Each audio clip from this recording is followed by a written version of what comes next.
welcome back to Engineering Quality Podcast.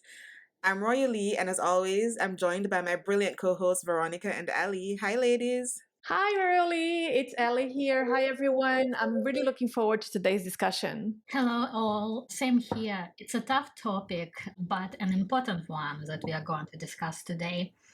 We are going to talk about something that hits tech industry very hard nowadays, which is layoffs.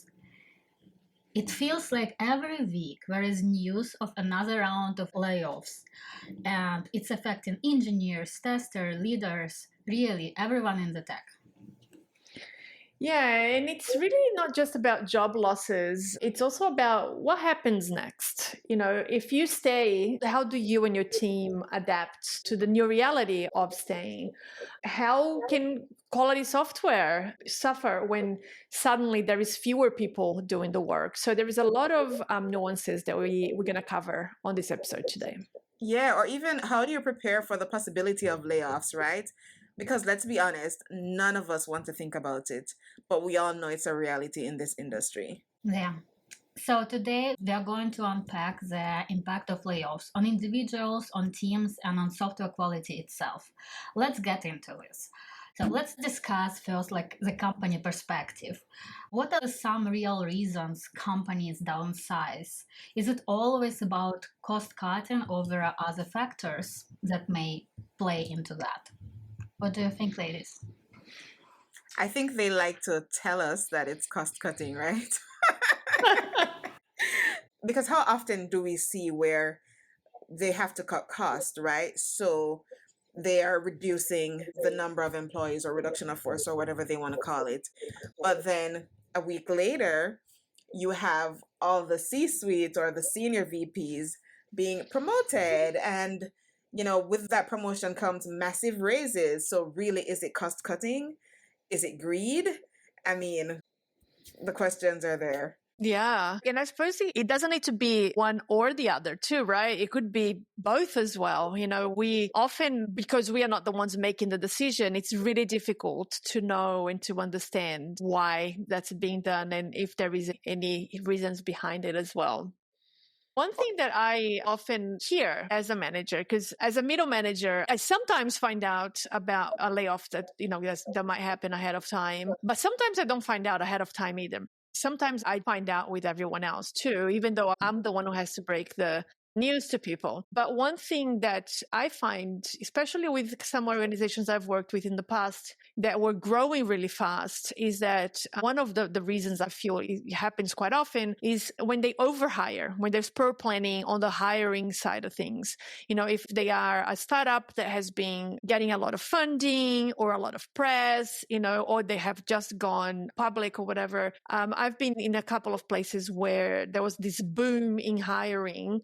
And yes, we did need more people because we had promised a lot of things to deliver and all of that. But in hindsight, which is always 2020, we could have hired in a more steady and sustainable pace instead of having this burst of hiring and then months later having to have a round of layoffs. So that's one reason I've seen used in companies I've worked at. Yeah, it's a good point. I think what's going on with that is that hiring is not happening overnight. And when company thinks, okay, we have money, we need to deliver X, Y, Z features, right? We need this many engineers, and they start hiring. And by the time when we hire engineers, this might have been already an old news. We don't need this anymore. And as you mentioned, we might be overstaffed at this point. Yeah, so one of the trends that was rumored during COVID, where there was a peak in hiring, was that every company wanted to have like the best engineers because they wanted to be, better staffed than the other company. And so because of that, they were aggressively poaching people from current companies and overhiring at crazy levels so that they could have the best talent to choose from, which sucked because they were intentionally hiring a bunch of people knowing that they were going to choose who they thought was the best and eventually lay off the rest, which is not great. The other thing that I've noticed is, to your point, Ali, about poor financial planning, right? Because a lot of times they set goals that they know that they won't be able to meet for whatever reason, especially when it comes down to public companies and companies that are listed on the stock market. And so once it gets to the end of a financial quarter, if they're not meeting the goals, they want to have that funding by any means necessary. So if it means cutting half the employees to be able to put that money back into profits, right? Profits that didn't happen so that they could be in good standing with the market. They're doing it at the cost of the ICs or the non-VPs or the non-C-suite employees, because we see it happen all the time where these are the folks who get cut because we didn't make any money, but yet still raises are still happening at the upper level. Exactly. And although the company's perspective is more or less clear, the wild card is how the layoffs are affecting the teams that left behind. What happens to software quality when team suddenly becomes smaller? How does it affect testing, development, and release cycles? In my experience, it has a massive impact because everyone in a team, people that leave, of course, are impacted the most because their livelihoods are cut and all of a sudden they have to start looking for a job again. But those who stay also get massively impacted because they see their friends leaving. They're worried about their friends, and they also now worried about the amount of work that they have to do, because more often than not, for the team that stays, the deliverables often don't change. You still got to deliver the same things that you had to deliver before. So there is a morale impact. There is the fact that there is less people to deliver the same things that they need to deliver. And all of that can have a huge impact on software quality. Exactly. Additionally, I want to add that it's not the best psychological state, because on top of them having more work done and losing some of their trusted teammates, it's also about am I next? Thoughts that always on Yes, everyone's you're mind. always on edge, right? Yes, you don't know. So this additional anxiety, considering what I have seen in the last 2 years, it seems like every 3 months, every quarter, something is going on with companies. Every company has their own fiscal year cycles, but usually by end of the quarter, this is when they just crunch the numbers and figure out what are we going to do. And usually every quarter end is being a potential time on when layoff might happen. Yeah, I remember one of my very first, actually, I think this was my very first layoff experience. It was a case where the company was preparing to be acquired. And we all knew that we were going to be acquired, and it was, a big thing. We were all excited about it. And then suddenly I get called into a meeting. I am told that we're going to be acquired, which we all knew. I am told that from your team, you're the only person who will be going with the rest, and everyone else is going to be laid off. Wow. For the next few weeks, this is going to happen. You have to sit in every meeting and pretend that you know nothing, pretend with everyone that we're all moving forward. That's crazy. And in the meantime, there were a bunch of tasks that I had to do in preparation for the acquisition that I couldn't let anyone on my team know about because none of them were moving. And I'm telling you, that was one of the worst positions to ever be put in. I was depressed every day. I would get off meetings and cry. I would hear my teammates talk with excitement about what was going to happen when they move on to the next company. And just the guilt that I carried, it was the worst feeling in the world. No one should ever be put in that position. It just sucked. It was so tacky. I wouldn't even say tacky. I don't even know why they did it. They should have just let them go in the beginning once they made the decision, right? Just let them go, and then the rest of us would continue to prepare for the acquisition. But it was horrible for me. I was sitting there with meetings. I would hear my teammates talk about, oh my gosh, can you imagine what's going to happen when we move on? Can you imagine this? Can you imagine that? And I had to sit there quiet, poker face, not contributing. I worked with them for a long while. We became friends, and it was just the worst position to ever be put in. It sucked and it was horrible. And that was my first layoff experience, which left such a horrible taste in my mouth. And it just got progressively worse over time with each other layoff experience that I had. I'm sorry, Riley. It sounds like very unfortunate and horrible place to be at, right? It's this is exactly like survivor dilemma, right? It's yes, but great. I am safe, but everyone else is not. And I feel guilty about that, right? And just like, it's not even you who is making decision. And like, this is where you understand that business is business and it's not about people. It's just not. It's about money. It's about profits. It's about making money. That's all that it is about. People just another tool that business uses to get more money, unfortunately. I remember back in the day, there was such pride, when you're working with a company and you're working on a specific product. A lot of times there was this pride and this ownership and this accountability to what you're working on, right? It's almost like, this is mine. I want to see it succeed. And that's the mentality that we had back in the day. That's the mentality that I had back in the day. And honestly, it wasn't until the last company that I was at, which we were all there at that company, and we got a new CEO. And I remember his first day when he came on stage, "Who let the dogs out?" You know what I'm talking about. And he came on stage and he said, "We are not a family. We are a sports team." Oh yeah, that was interesting. It was a big culture shift. It was a huge culture shift. And honestly, I feel like I needed that, because in a good way and a bad way, because I'm always so committed to whatever role that I'm in. I take it personally. I hold myself accountable. It's almost like I own that product, right? And if it fails, it's on me. So I take it personally and I do my best. But after that whole culture shift, and then seeing the things that happened after that, the layoffs after layoffs after layoffs, and just no care or concern for the person whose lives you're affected, it was clear that this is not a family. This is a team. This is a business. Mm-hmm. They need us for something. We need them for something. And we just need to, it's like a contract, right? We do what we're contracted to do. And when the time is up, we move on. No hard feelings, no above and beyond, which sucks, because companies are failing these days because the employees are not willing to go above and beyond anymore. And employees are not willing to go above and beyond anymore because they're realizing that they're not valued. They're not family. They are just a pawn being used for this sole purpose until we no longer need you, then we can dispose of you. I think that that's a very good point. And it's an important distinction, I think, for us, working these days, because I also remember when, we used to talk about work as a family, because it is easy to think and to feel like you are working with family, because the people that you work with sometimes feel like family, because you are working with them every day. Sometimes you're spending more time with them than you're spending with your own family, right?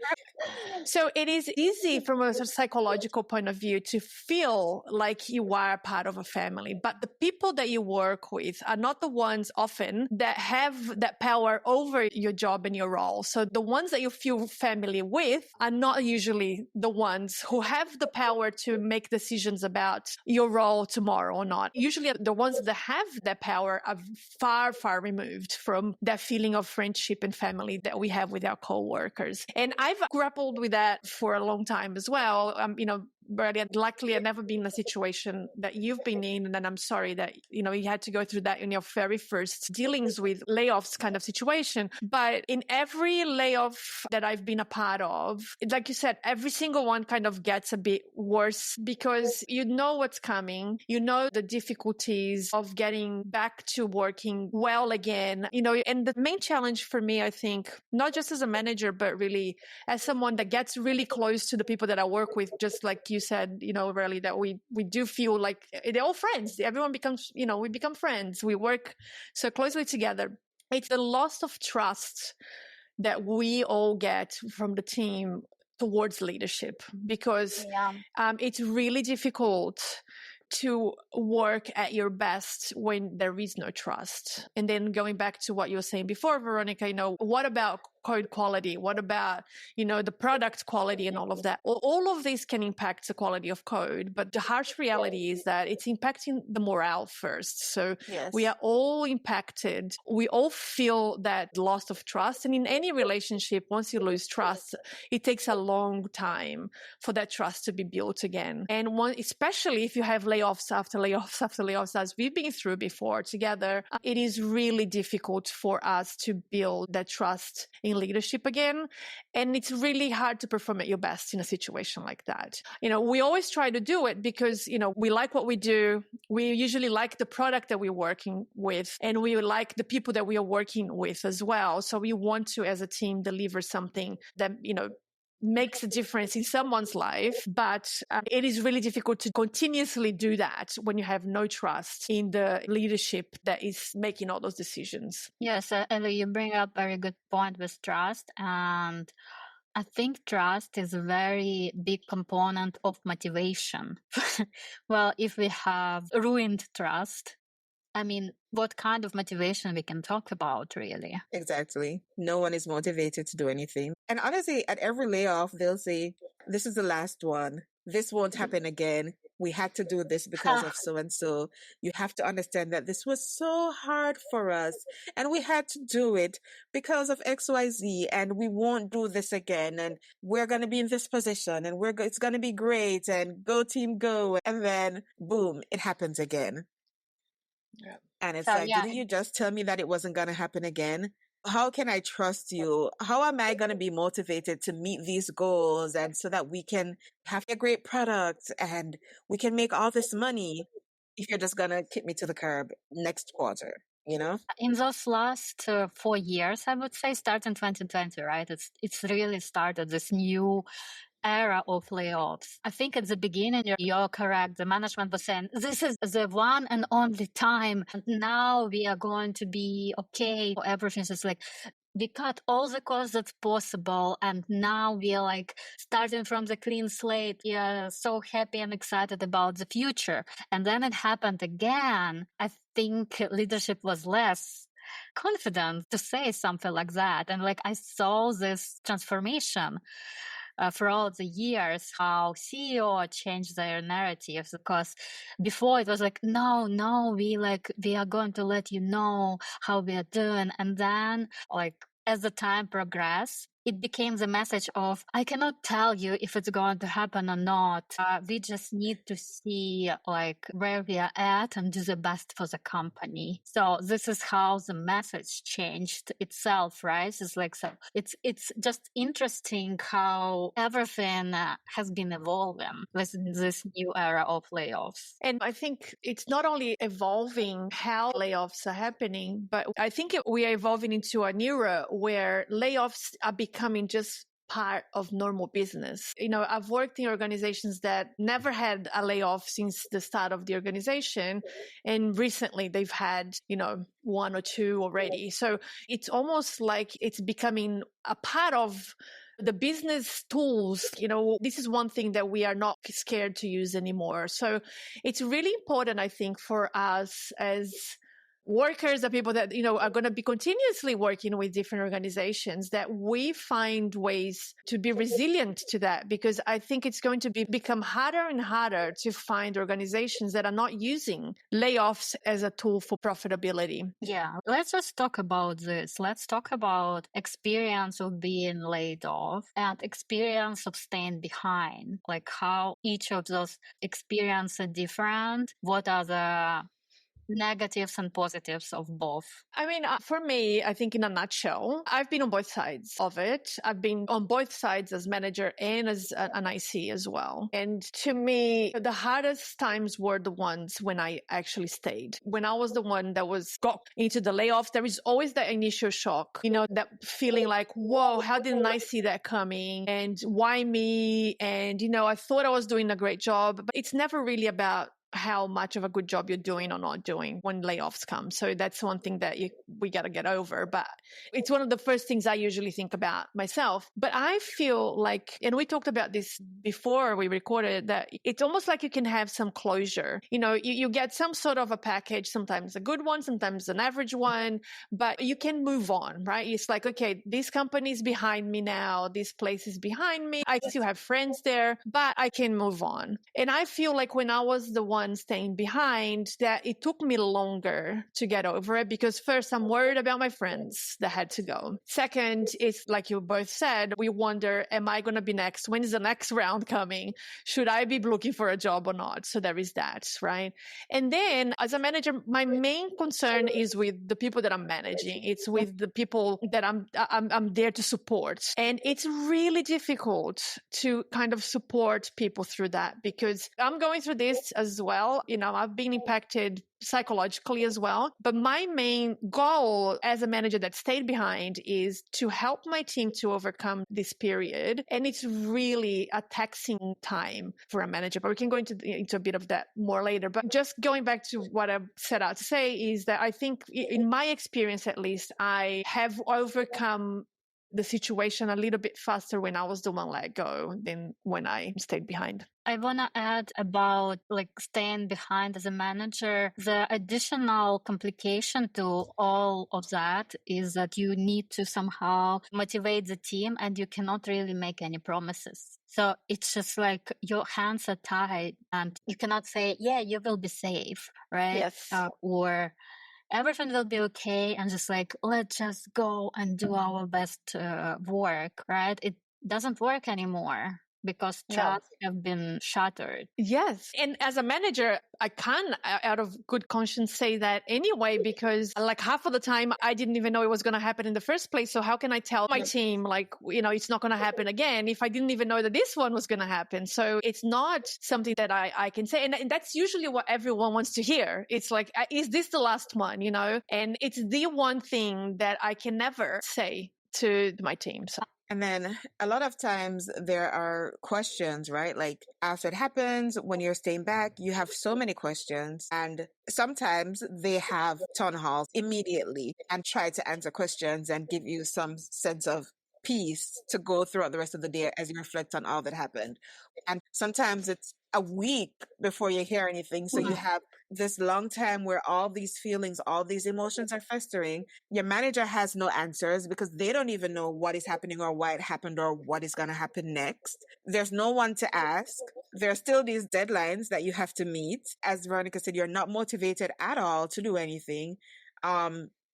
It's just horrible. Just horrible. Any way you put it, it's horrible. And I think about this often every time I go through a round of layoffs, especially when I'm not part of it, when I stay. I keep thinking, how can we make these times less traumatic for everyone involved, right? I keep thinking to myself, if I was the CEO or if I was the HR person, what would I do different to make sure that, if this has to happen, that it's not so traumatic. It's such a traumatic experience.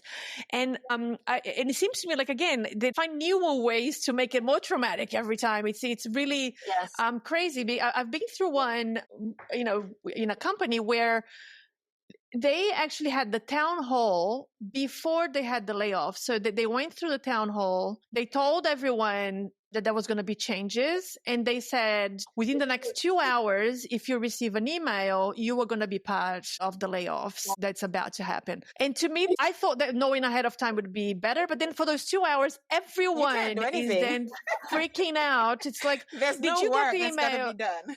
I mean, absolutely none. And we are there traumatized looking at our emails every second to see, did I get it? Did I get it? And then you start seeing people talk on Slack. It's like, oh, I just got my email. And then it's like, oh my. So it's really traumatic. I don't know the right way to do it. I don't know if there is a way to do it that's less traumatic, but there are certain ways that are worse than others, is what I'm trying to say. So you're saying it wasn't helpful to know in advance, right? Not in this particular way. It wasn't, because we had to sit through the town hall, which was a long town hall. It was about, it was over an hour. And we knew that what the person was gearing up to say something, that it was not going to be good just because of the tone of it. And then towards the end of it, it wasn't the end anymore, because it wasn't even now check your emails now. And if you have one, you're done. You still had to wait and see if you're going to be part of it. So yeah, that was one particularly traumatizing one, I think, that I went. Yes. So there are different ways, obviously, as you mentioned, to do layoffs. I have never heard of this one. So I have been through layoff twice by myself. I mean, it's when I was laid off. And the first time was when we still were in the office. And I had, it was in a company where I already survived 2 layoff rounds. And it was the third one. And I remember my manager pulls me to the side on Friday and they say, I told you that I'm going to let you know, but on Monday, you will be part of layoffs. So I was on Friday that I will be laid off. So I had entire weekend. And I don't think it was a good idea really to have it on my mind for entire weekend. It was 2 days. It wasn't 2 hours. It was 2 days.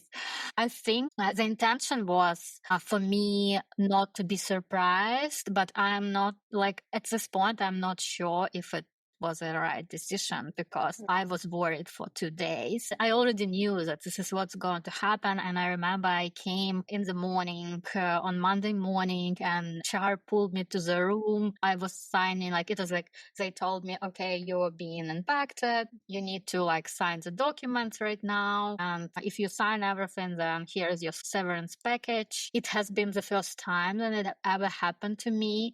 And I would say, Ellie, you mentioned that it's better to be on this side, but the first time for me, like nothing has been worse because, well, it's the first experience and it was felt like exactly the thoughts that you mentioned, like, am I good enough? Like, am I not good enough? All those like imposter syndrome comes back. I'm just like, will I be even able to find the job right now? So it's kind of like a big hit on confidence. And it has been tough, but I remember I pulled myself together and I found a new job in 2 months, which I was really surprised by. And I was very proud of myself, but this first time, like this 2 months of me looking for the job, it was the worst ever months in my career because I wasn't sure how even to talk about layoffs in the interview. I felt guilty and I felt ashamed that this has happened to me. And I remember in one of the interviews, hiring manager said, I'm sorry that you went through this. It's not the best experience that you can get if you're not work for yourself, right? Just like if you work for someone else, it's the worst experience probably that you can go through. And this was the first clue for me that it probably wasn't me. It was just like, it's business. It's business and it's plain numbers. Yeah. That's usually what it is. It's hard for us because we always try to find meaning, right? It's like, why did this happen? And, why me and why did I have to go? But it is really difficult to get those news and not take it personally. And it's, everyone tells you it's not personal, it's business, it's numbers. But, especially if you do work at your best, if you give your best, if you are, doing work that you're proud of, it becomes personal. It's really difficult to separate those feelings when we get let go. But even I think some people realize now, especially because it's happening so much, it's more understandable that it is just business because there are people who are amazing, who are great at their jobs, who, are excelling in their position, but because they're at the highest level and they're being paid a massive amount, they're chosen to be let go just to free up more finances for the company. There's so many different ways that it happens. Yes, absolutely. So what would be like from the experiences that you've had? So I think we can start, Virga, maybe with you, because you're talking about how difficult that first time was and how proud you were of yourself when you found the next role. What are some of the things that you've learned, Veronica, there that you think could be helpful for people that are in this situation right now, that they have just lost a job? They're asking themselves, am I good enough? What's going on? Like I'm going for interviews and whatever. So what is something that you might tell them at this time? Well, first of all, just give yourself time to process it. Just like not just get up next day and run somewhere and do things. Just take a week, 2 weeks, just do nothing, enjoy life. Go to a restaurant, go for a walk, just like do something fun. Maybe go on vacation that you wanted to go for a while, but you couldn't. Like at least like vacation weekend, right? Like a weekend, like a long weekend getaway. So just try to reset, I would say. Second, I think it's very important to not like anxiously start going through LinkedIn and looking for like positions and click apply. I think next step is to think about what is your perfect role that you want to find next, right? Just like write it down for yourself and just like set expectations for yourself. Don't sell yourself short. And that's funny because it's not only with job search. I have done it a few times for other things in life, like for some like goals and dreams that I had, that like if I really think through what I want, it actually somehow it appears. Obviously, it doesn't appear right away. And obviously, I'm working towards that, but you cannot find anything if you don't know what you're looking for. So I think it's very important. And then number 3 is after you understand what you are looking for, what I would do is to start with your network. Start with your network. Just like literally just go on LinkedIn and see who you worked with before and if they have any openings. Reach out, share the situation, and ask for help. When I did it in the past, I had 0 people who said no. And it's much, much easier to find something if it's through recommendation, especially right now when I have been looking through LinkedIn, by the way. And every single position that we have right now for quality assurance is like 100 plus candidate already applied.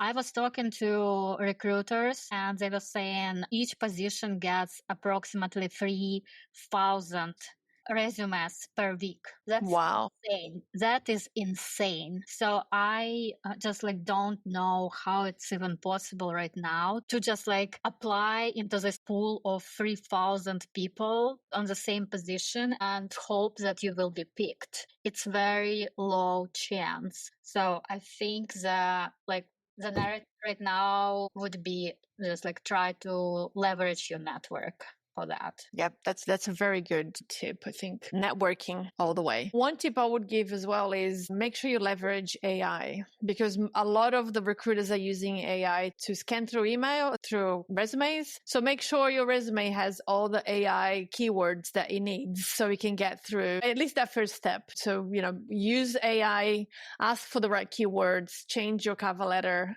based on that. It just increases your chances, but networking is always the first step. Can you please explain a little bit more? What do you mean by use AI to optimize resume and cover letter? Yeah, so you can go to ChatGPT and you can copy and paste the position description there and say what are the keywords that recruiting software would be looking for this particular position. And it would give you all the keywords, and then you can upload your resume and ask ChatGPT to add those words within your resume somewhere. So that would be the very first step, which is really, it's not easy. It sounds easy, but it's not, because you're going to have to do that for every single job that you apply for. But at least you have, a companion there, AI partner that can help you with that. So I would say that would be the first thing to do for a job that you apply. Wow, that's actually interesting. I never thought about this. That's a good way to use ChatGPT. Yes. Make sure you if you need it, do it that way for sure. Yeah. The other thing I would add to that is just know that you are good enough. Don't ever feel like you are not good enough or it was your fault. A lot of times it's not your fault. It's not your manager's fault. As Ali mentioned, a lot of times the managers, they didn't even know what's happening. It's really no one's fault. It's just business, and it sucks that they have to do it in such a horrible way, but just don't take it personal, even though it is affecting your personal life. Just take a break, reset, as Veronica said, and then know that whatever is for you, it will come. And honestly, for me personally, I have never left a job and gone into a worse one. I've always leveled up in some way, seriously. So things will only get better. Just take a break, network, figure out exactly what you want, as Veronica mentioned, and things will get better. That's great advice, really. Exactly. Just trust in yourself that you are definitely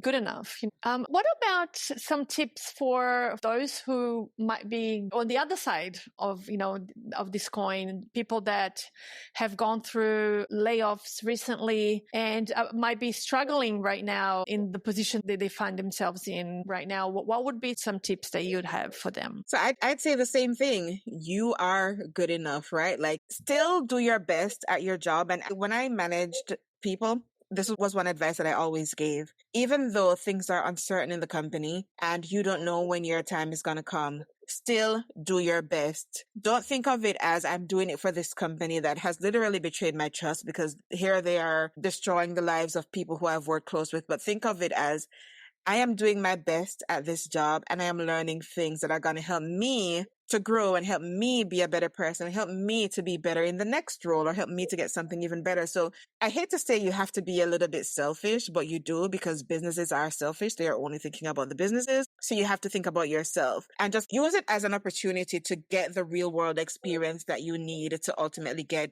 your dream job, or to even start your own venture, right? You can learn the skills to build a software for an idea that you had, or to write a book, or, the possibilities are endless. But always think about how you giving your best can benefit you and help you to grow and become a better version of yourself. Yeah, that's a good one. I think for those who have survived layoff, we already talked that it's very hard to find motivation. And one of the ways how I was coping with that, how I was adjusting to that, is exactly what Riley mentioned.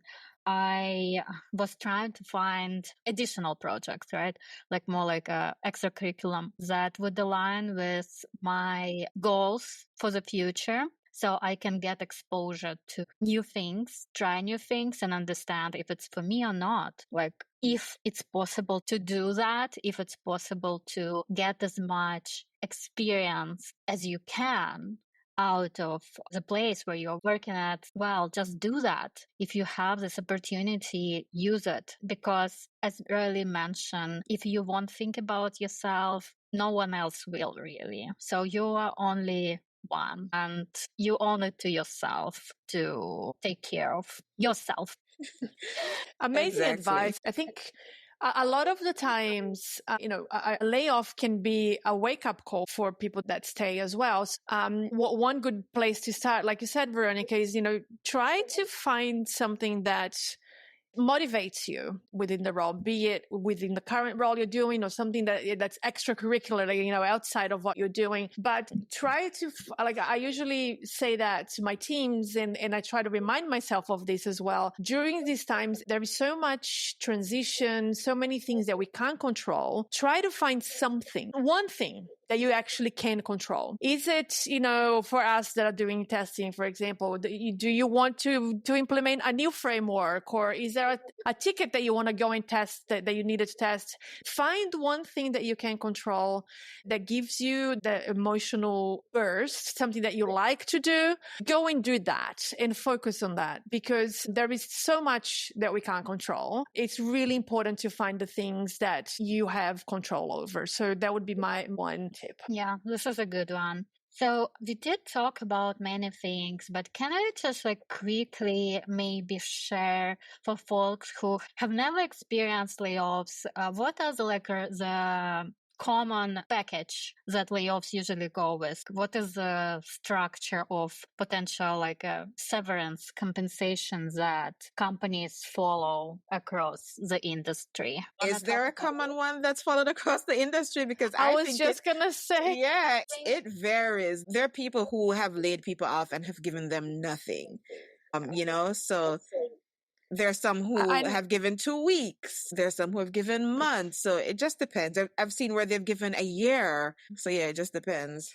I think the common thing is that it's usually dependent on the tenure, right? Like on the amount of months or years that person have worked. This might affect amount of severance, and also on top of the cash compensation, there are other things that might be provided depending on the company. So, for example, insurance coverage potentially, right? Like, well, Cobra usually is being sent to everyone who lost a job, but some companies do cover insurance for X amount of months. It depends, right? Some companies, you can also expect the career advice services. Well, also, it depends on the company again. So what I'm trying to say is that yes, it really depends on probably the size of the company and resources that they have, like how much the affected employee can expect. But it's usually depending on the amount of time in the company, and sometimes, not always, it might be about the level too. Yeah, and I don't think there is any real standard. Every company is different. I think I heard before someone mentioned that one thing that companies tend to follow is, give 1 week of pay per year that you've been with the organization. But even that is just a guideline. There is no rule to follow here. It really depends on the organization. Yeah. So yeah. What would you think is an ideal or a fair severance package? What would you love to see all companies following as a standard? That's a good question, really. I don't know. I actually don't know. For me, I think at least a year of health insurance, like continue to cover that, at least until, open enrollment or whatever, to allow people to really get into something else and have time to figure it out. Because there are people who are depending on the health insurance, who literally have medications or have to see specialists. It's not just about ending their finances, but you're really affecting people's health, which is horrible. Yes. And then I also think that they should at least do 6 months of severance, but maybe I'm being optimistic, but The first time when I was laid off, it was 1 month because I was laid off, and it was 1 month for each year in the company. Well, apparently it was very generous. Well, based on today's reality, as Ellie mentioned, every year is for a week of severance, which is 4 times less. Yeah. So it's interesting how it changed over time. Yeah. It's definitely not easy, but it would be great if there was at least some laws around this, that people could at least count on, but there isn't right And then now. some people right off the bat, they do it based on levels and not necessarily based on years of tenure, right? So if you're L7, you're automatically getting X amount of months. If you're L6, you get X amount of months. So it just depends on what your level is. And VPs probably get the most, and they also being just like, I feel like, well, this is a thing, right? Like the higher you are, the more information you have. So I feel like in this level, you can really like volunteer even, right? Well, I heard there is a possibility of doing that. Like the higher you are, the closer you are to the decision, you can choose to stay or to go. And usually the severance package for this level is very generous. Yeah. Makes sense. All right, ladies, we covered a lot today. Is there any final thoughts before we say goodbye today that you would like to share? I think that I'm gonna close with the thought that regardless of like which side of the layoffs you find yourself at, just try to look for positives, not negatives, and do not lose trust in yourself. You are good enough, you are great, and you will find a place that will appreciate your skills, abilities, and well, as Riley mentioned, if one door closes, another one opens, and it's usually even better. Sure. Yes, Veronica, well said. And the other thing that I want to leave with you all, if nothing else, is if you ever find yourself in a position where you're going through layoffs, whether you're being affected, but in the fact that you're losing your role or you're staying behind, get support.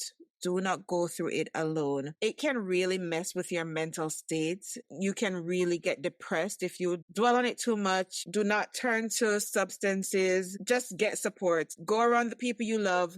Do things that you love. Take time for yourself. Take all the time that you need and then re-enter the job market when you're ready. And if you weren't impacted, but you stayed back at the job and you need to take some time off for your mental health, but protect yourself and make sure that no matter what, you are staying healthy physically, mentally, emotionally. Great tip, really. We do have an episode about mentorship, sponsorship, and coaching as well. If you're feeling like you want to get a coach or a mentor, find someone that can support you through that period for sure. And for me, I think that the only thing that I would like to leave before we go is from an engineering leadership point of view. I think there is a lot that engineering leaders can do to to support those who stay. I think we can do much better than what we are doing right now. I think one of the most important things is people are people. Like, we have emotions. Like, for engineering leaders, opening up a space where people can give a voice to their emotions. Like, people are going to be angry. You need to let them be angry. You cannot expect that they are not going to. Holding a safe space for people to talk about what they're feeling, to ask the questions that they might have about their own future, the future of the organization, is really, really important. Having those conversations as soon as it's practically possible, I would say, let's try to do that as leaders. Be consistent with the people that stayed as well. Like, make sure that you reaffirm with them what their roles are going to look like, because the roles are likely going to change. Talk about that as soon as possible as well. What is it that we are going to do to address the challenges that we are going to face as the ones that are going to have to carry the work over the line? So have those difficult conversations with your teams. I find that there is a real lack of courage on the leadership side to have those conversations. And I think that's really important to bring back that morale faster. It's going to take time. It's going to take a lot of trust, building trust. But I think if we can have these open conversations early with our teams, with our colleagues, we can get to those things. 100%. Well said. All right, everyone. So I think that's a wrap for today's episode of the Engineering Quality Podcast. We covered a lot, from the impact of layoffs on the teams, on quality, on the people that go, on the people that stay. And we talked a little bit about how we can navigate this at certain times. So we hope this was helpful to you. Yes, we hope this conversation gave you some useful insights, whether you are personally affected, supporting your team through changes, or just thinking about how to stay prepared in this industry.